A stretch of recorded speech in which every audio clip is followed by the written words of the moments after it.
Vilniaus įkūrimas. Kunigaikštis Gediminas norėjo pastatyti Vilniuje tokią tvirtą pilį, kad jos neįveiktų jokie priešai.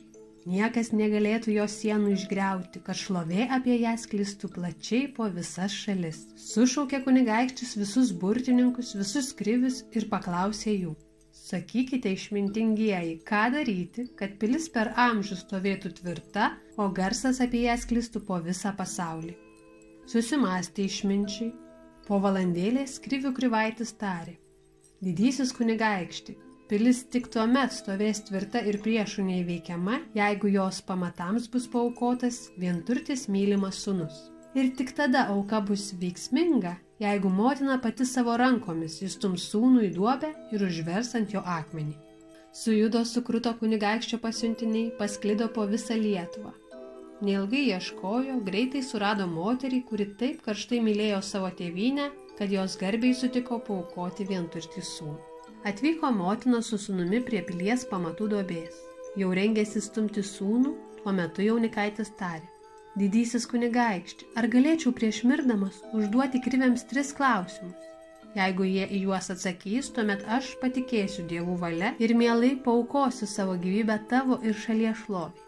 Kunigaikštis pagalvojo ir sutiko. Atsigręžė jaunikaitis į krivius ir paklausė: pasakykite, išmintingieji, kas pasaulyje yra lengviausias, kas kiečiausias ir kas saldžiausias? Neilgai galvojo kriviai. Nesunkus tavo klausimai, jaunikaiti, atsakė jie. Visi žino, kad lengviausias yra pūkas, kiečiausias plienas, o saldžiausias medus. Netiesa, atsakė jaunikaitis. Lengviausias yra kūdikis ant motinos rankų. Saldžiausias motinos pienas kūdikiui. O kiečiausia pasaulyje širdis mano motinos, kuri pasmerkė mane žūti jūsų visų akivaizdoje. Susimąstė kunigaikštis. Neleisiu jo žudyti, tarė žmonėms. Negali būti, kad mūsų dievai tokie žiaurūs, jog trokštų gyvybės šitokio gudraus jaunikaičio. Ieškokit kito būdo, kaip padaryti, kad pilis būtų tvirta ir neįveikiama. Vėl ėmė tartis kriviai. Svarstė ir pareiškė, kad dievai trokšta nekaltos mergaitės, kuri turės būti paaukota būsimų pamatų vietoje. Ir vėl pasileido kunigaikščio pasiuntiniai per visą Lietuvą, ilgai laukti nereikėjo. Atėjo skaisti mergaitė, pasipuošusi kaip į iškilmes, su rūtų vainikėliu ant galvos ir pievos gėlių puokšte rankose. Žemai nusilenkė kunigaikščiui ir tarė: jeigu tokia yra dievų valia, tai aš džiaugiuosi ir didžiuojuosi galėdama savo gyvybę paaukoti dėl šalies šlovės ir gerovės. Linksmai įšoko į duobę ir pakėlusi akis į dangų ramiai laukė savo mirties. Kriviai sunkiai pajudino didžiulį akmenį skirtą pamatams ir paritinę įvertė jį į duobę.